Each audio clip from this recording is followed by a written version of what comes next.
So this is Artspeak, and this is Phil McNally, and we're back, and we're going to talk about the business and the businesses behind art and the businesses with art and just businesses overall. This is going to just kind of stretch the gamut as far as where are we at today, even though tomorrow this whole thing may be, not worth it because it's all going to be passe, but it's kind of like today to bring people more up to date of what they're facing, because in the art world, you can sit there all day and be in that niche and look at what's going on in that niche. But what's really happening is the things that are affecting that niche. And that's also what needs to be addressed and be at least talked about. So you know kind of where these bumps are and what's going to come up down the road that probably will hit yourself and other people as well who are outside of the art world. So today I've got a person I know, and I've known him for about 4 or 5 years, and his name is Kevin Miller. Welcome aboard, Kevin. You're glad to be on the show, man. Hey, great to have you. What we're going to do here is talk to him. He's a software engineer. He's been a software engineer. We worked together probably 5 years ago at City, and he actually helped me. So he's since then he's going to been in some other businesses he'll talk to you about. But Kevin, you really seem to hit it from when you came in and we worked together. You had a certain knowledge, and I've seen your LinkedIn and been in touch with some of your podcasts that you have, and you seem to be somewhat, if not a lot, in touch with the movement that's going on in business. Yeah, so I think it's kind of important to realize that we're in a new digital age, and there's new challenges, and there's a lot of opportunities there, but there's also a lot of pitfalls if you're not paying attention to what's going on. So, I really decided to increase my web presence, and just that alone has resulted in a lot of amazing opportunities. And just having a strong presence on the web, it it can affect any industry. So I know you're really trying to get the art thing going. So like for you, we kind of mentioned earlier that galleries, physical galleries, are kind of going away.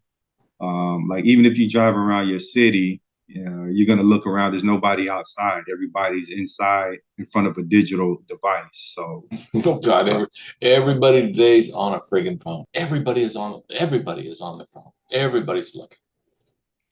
yeah, and if you notice, like TV, a lot of people they call it like cutting the cord. So people aren't watching TV anymore. They're coming online. So where everybody's at is the web in some form or fashion. So if you're starting a business of any kind, you're gonna have to learn how to navigate these online waters in order to have a profitable business. So I think that's why it's really important to be aware of the current digital trends and to establish a presence online.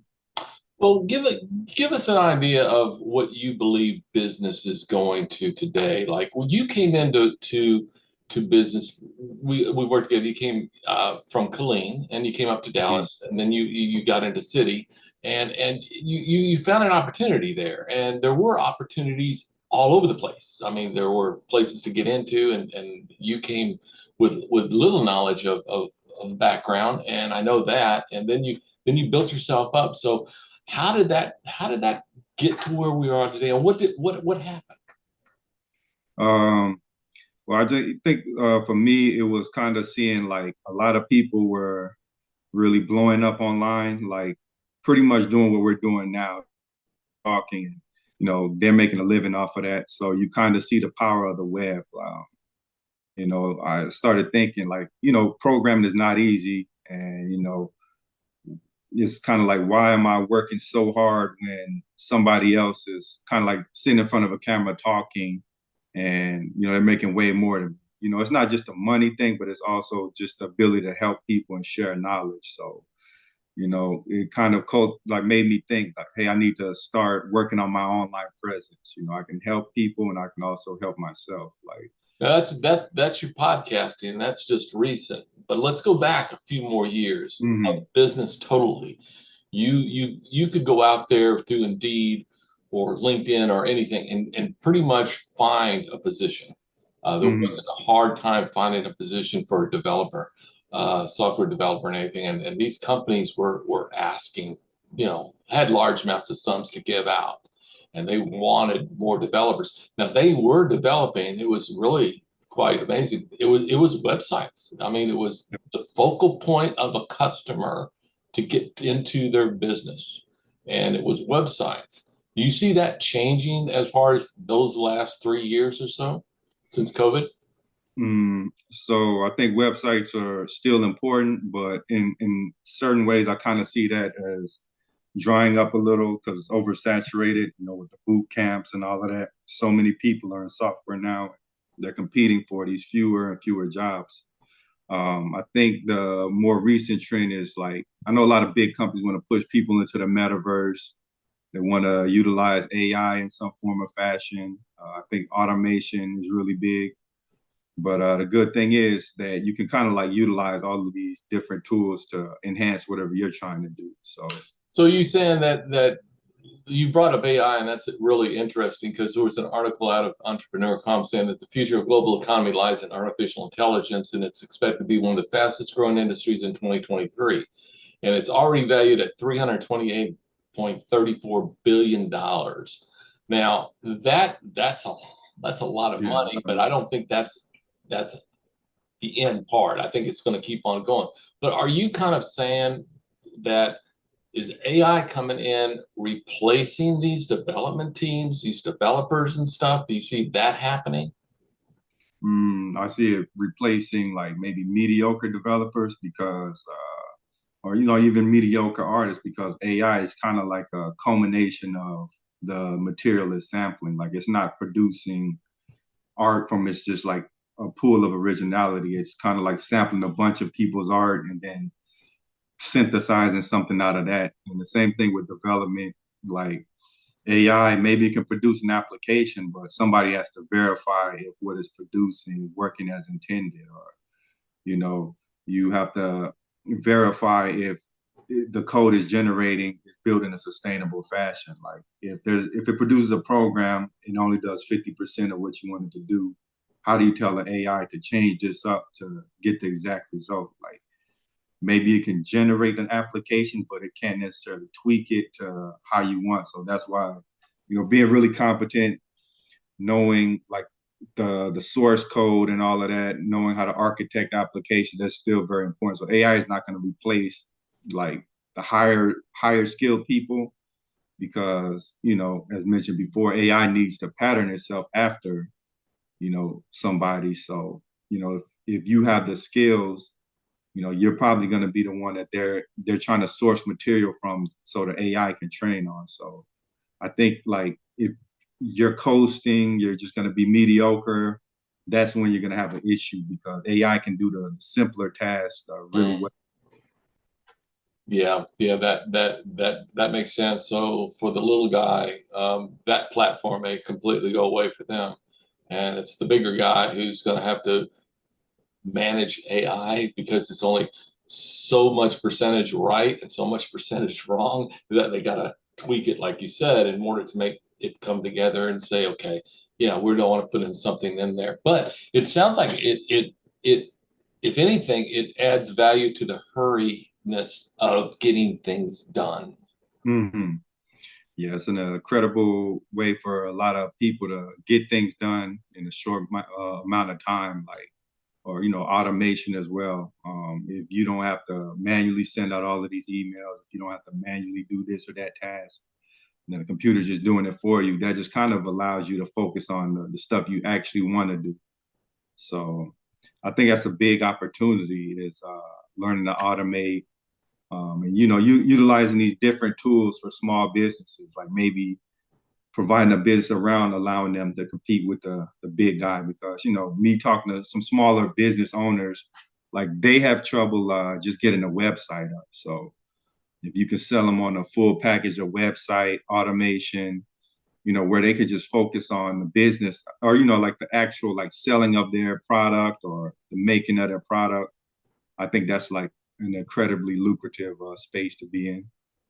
There is a website called Storefronts, I think Art Storefronts, and they actually do that. They have they're in the business of taking the artist out of the tech.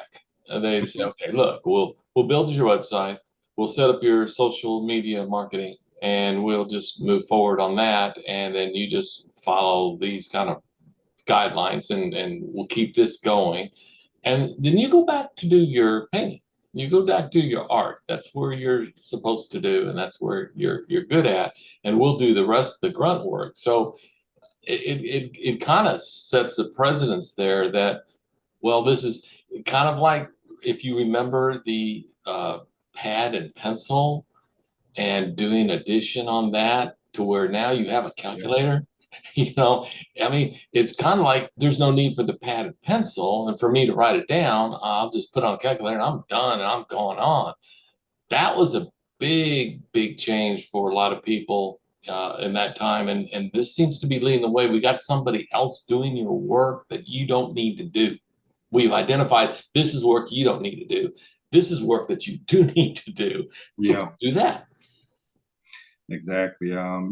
Like I think a lot of times technical people take for granted that what they do is not necessarily easy for somebody who hasn't spent years doing, like the tweaking websites, coding, and all of that. Like they've been studying a completely different domain. So when they look at that stuff, it's like, like Greek or, just doesn't make sense. So for a company to come in and do the stuff that you don't necessarily want to do, I think that's a huge win because no matter what you do, you're going to be trading either time or money. Like, do you want to spend time learning technical skills so you can save a few dollars, put up your own website, or would you just rather, pay somebody to do that when you can focus more on the art and the selling part? I think that's the part that everybody has to analyze, like what makes most sense for me. That's where I see a lot of this going, and it's a balancing act right now between the two, because to pay for this, people are asking an extraordinary amount of money to do it, and not all of them do it well, and not all of them do it right. You get those guys that just, well, what do you say? Take the money and run, kind of a Yeah, thing. And exactly. it's like, okay, well, that's not what I wanted. I mean, they just stole money out of from me. But at the same time, there is a mode forward that this is kind of where it's going, and some companies are going to pop out of this that were never built before. That is going to be like, these are the areas that we need to be looking at. So getting back to where I see business and art, I mean, it's a marriage. I mean, it goes together, which I think a lot of artists don't see that. They see it that, okay, I all I need is, well, they started it with, all I need is a website, and once I get a website, my art can sell, and there we go, we're good. But then again, here comes Zuckerberg and Meta and everything else. Say, no, you've got to market that. So, Yeah, oh, okay, I've got to market. So what do I do? Well, you've got to get on to what's called Facebook, Instagram, Twitter, TikTok, Etsy, Pinterest, whatever. You got to get on those. And oh, okay, how do you do that? Well, they've got their own way of doing each of their things. So you got to yeah, learn that. Oh, we got to learn that now. So now that's going to take more time. Yeah, that's going to take more time. Well, when can I go back and start working on my product? I said, yeah, oh, you can't. You can't. You got to go do this. And it's okay. Well, damn, that really screws that up. So that, I have a feeling that, yeah, AI will help take some of that away, but at the same time, I see it also being mismanaged and possibly take you away if you're not careful, as far yeah, as where you stay. As you say, the low end developers, fundamentalists, I say that are software in the software stuff, I could see their jobs kind of on the wane at the same time. But I also see from art the same thing, that imaging and everything else that gets created. I think I see their jobs kind of somewhat on the wane if they want to have the jobs. So we go back to the people who aren't even in the business, aren't any business. They just sit home all day, and well, retirees or whatever, and they paint and they do their stuff, but they are they are just frozen in time. I mean, because they have no idea what to do and where to go with this. They see it out there, they hear about it, they wonder, okay, I've got lots of questions of what it is. I think the answer to that is, I would say, we don't know what it is. We have really no really clear idea. You know, you could go to Amazon or Walmart or Elon. You go to all these people and stuff, and they don't really know what it is. They are just riding a horse, and it's just going, and it seems to be the right horse. And I think that's a good thing. But at the same time, I think developing sites and things like that is also on your own is an asset, because even with AI doing it, what it is also given, there are sites out there that are easier to develop on.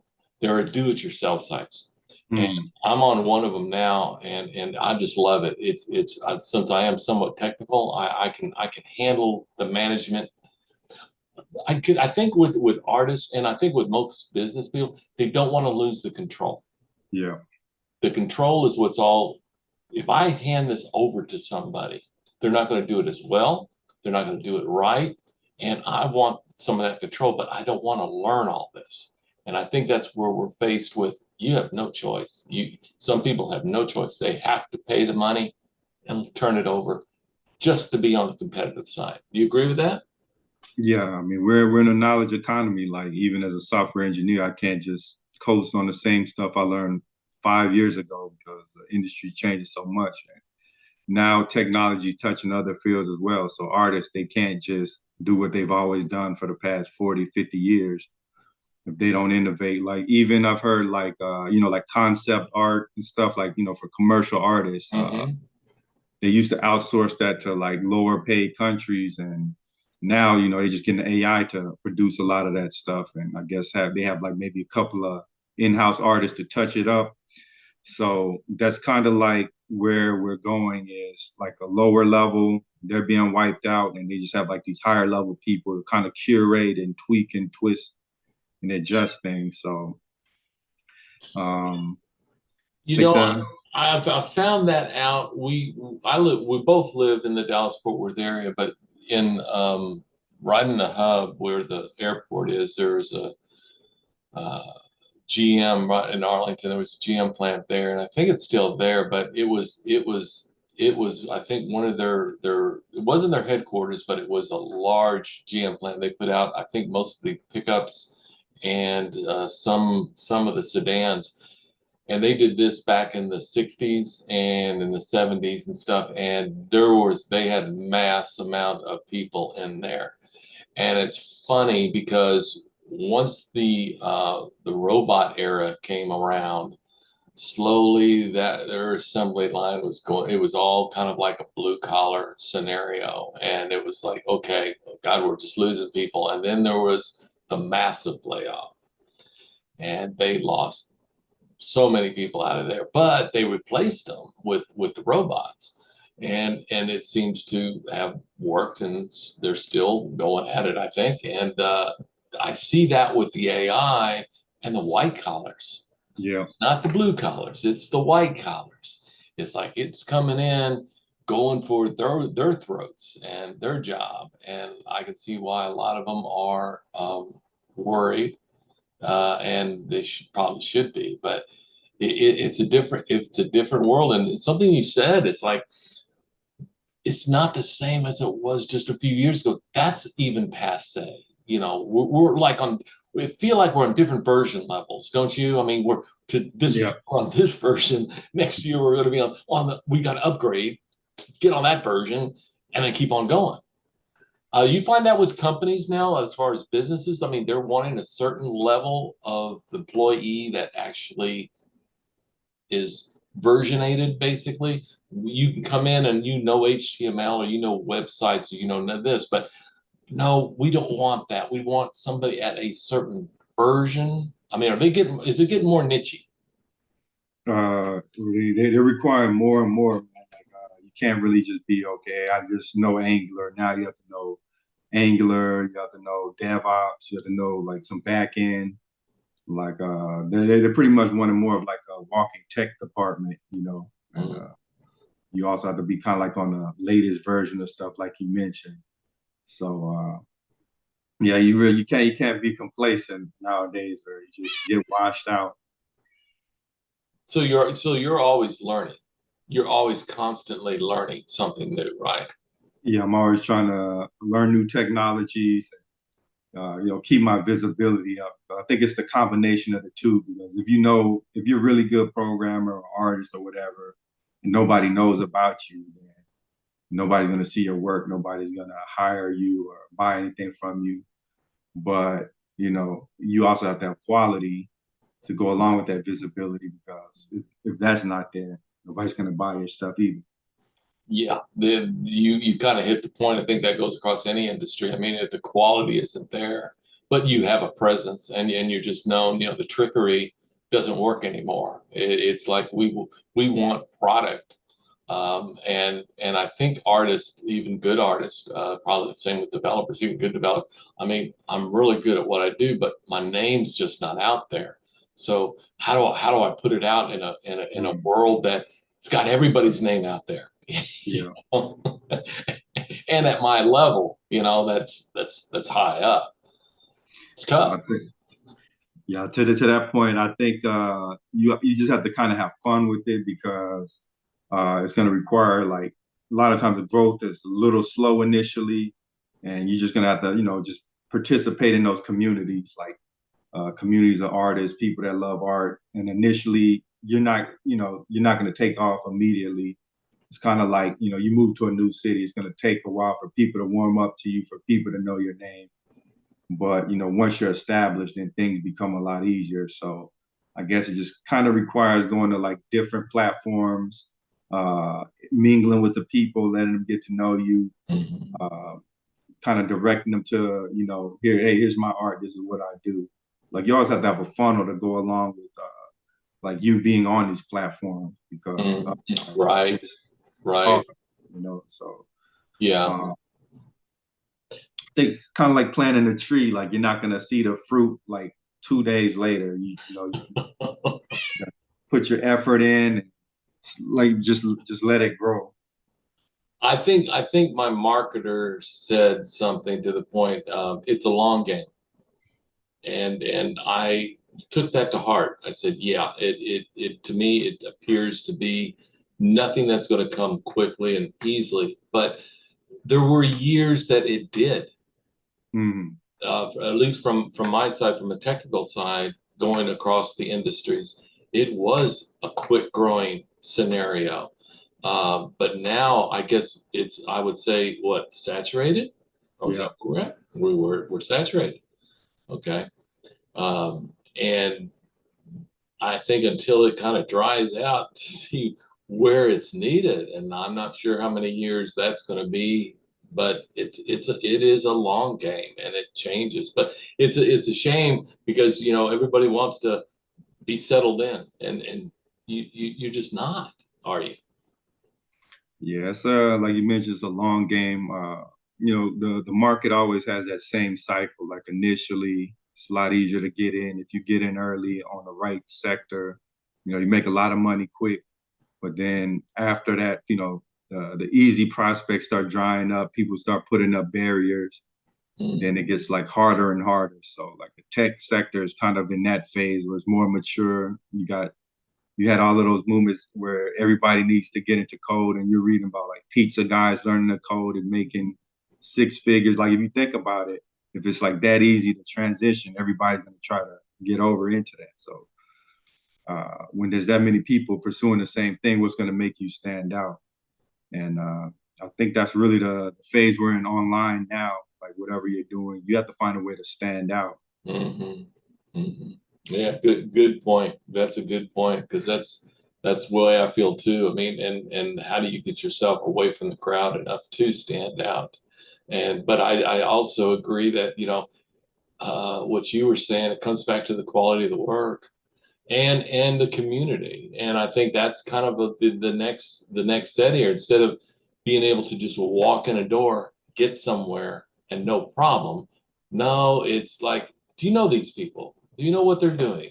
Are you friends with them? Are you related? Do you know other people that are around them? Are they kind of close knit to what your niche is and where you're wanting to go, what your desires are, your passion, and you go out there and you say, okay, great. Look, I mean, let's hire Kevin because I've seen him the other day and we talked and he's not a nice guy and let's bring him on in and let's do that. I think it's a new wave of really the social networking thing. It isn't just on the phones. It's funny because I've come across a lady who's called the Instagram expert. And she basically used to say, you know, you put out Instagrams every freaking day. Just get them out there. Let people know who you are. And now she's kind of condemning that to a certain degree. She's coming in and she's saying, are you selling to people you don't know? Are you pushing them on something that you've never met these people before, know what their desires are, or know where they're going? I mean, don't do it that way, you know. And yeah, I think it's a new day. I think Yeah, I think it is social, but it's not social from the point of the network or the platform. It's social from being with people, socializing, relationship yeah, building, things like that, in order to build that community that you become strong in. exactly. I think it's like you mentioned to me earlier, like back in the day, people used to meet in person, talk in person, and I think that's really what you have to do now to stand out. But you have to have your digital funnel ready to shuttle them off to. So like once you leave, they can keep in contact with you because not a Mm. lot of people are going out and about and meeting people face to face. So that's like a really untapped niche again. But you do have to have that digital presence so that once you step out of their sight, that they don't just forget about you. And I kind of think like you mentioned adaptability. It's kind of like football, like something that works good in the first half. It might not work good in the second half because the other coaches made adjustments. So if you're not adjusting, even though you had a winning game plan for the first half, the second half, it can all get shut down. So being able to shift around and try something new, like based upon what the current circumstances are, that's like really important. Well, I think that you bring up a good point with that because I think a lot of people, especially in the art world, who don't know about a lot of these things about how to get started and how to get going, um, they're looking for guarantees. They're looking for the ones that can, okay, if I give you this much money and you can do this for me, then that's what I get. And they give them that much money and they can't pull it through because there is no one size fits all. It's everybody's different. And it's like your stuff going to sell this way, and that stuff person's going to sell this way, and that could be with stores too. Any mom and pop shops, like you said, back to Walmart or Amazon. I mean, they do the same thing. It's getting nichey, but it's also getting to where we want to know you better, and that's really what really drives it. And it's if you can do that front legwork um, for people to build those relations, then I think then the selling part kind of comes almost automatically. But if you push out there that's the hard salesperson, just Yeah. hey, I'm just the greatest developer around, hire me. Well, that isn't gonna cut it. I mean, not in today's because I think more people are looking for the team effort than they are for the individual. Don't you think? Yeah, yeah, we're definitely moving to that point. I think like we're in that age where people are craving more familiarity, humanity, just being able to relate to something because there's so many choices nowadays. It's confusing, and people are feeling more and more detached. Like they feel like there's no community, so they want to be somewhere where they belong. Like even when they get on YouTube, like they're going to like the channels where they feel like they're part of that tribe or that group. So I think that's why it's really important to, like you mentioned, not come off like a salesperson. Like the only reason we're interacting is because I'm trying to, push a product on you. I think like you would prefer like, okay, we're just interacting as people, and then you happen to see my work. Oh, that looks cool. Let me follow you, and then that the painting looks amazing. You know what I mean? Versus me Yeah, saying, hey, you want to buy a painting? So exactly, like you exactly. mentioned, community is really important. Yeah, I think getting back down to the basics of mankind is probably where we're gonna go. Just, what it used to be like, that may come in, and that's a good thing for the upcoming generation, as well as artists, and I think anybody else, because that's something that we've lost. I mean, we definitely lost. So that means that could be niche. That could be actually something that attracts and really will stand out. And if you're looking to stand out, these are the areas that you want to be in. So yeah, yeah, I agree with you 100% on that. I appreciate you coming on, Kevin, and I thank you for all of your information and all of your knowledge. Hopefully, it will help out some people out there as far as moving forward. Do you have anything else that you would like to add on what you're talking about? Sure. Kind of like going back to that point you made about like the marketing and people are looking for guarantees. In reality, there's no guarantees. If anybody's telling you that, they're probably scamming you, because if I knew a guaranteed way to make $100 million, I'm not telling them. I'm gonna just do it and have the 100 million. So You'll have everybody doing it then, Like, hey, I just made $100,000. I'm earning $1 million. Hey, you want to learn how? Yeah, da da da da. Yeah, okay. It's like that is getting old. I agree with you. I agree with you. so yeah, online is a lot of people having shaky information out here. So before you do anything, do your due diligence, ask around, see if there's anybody who can verify these results.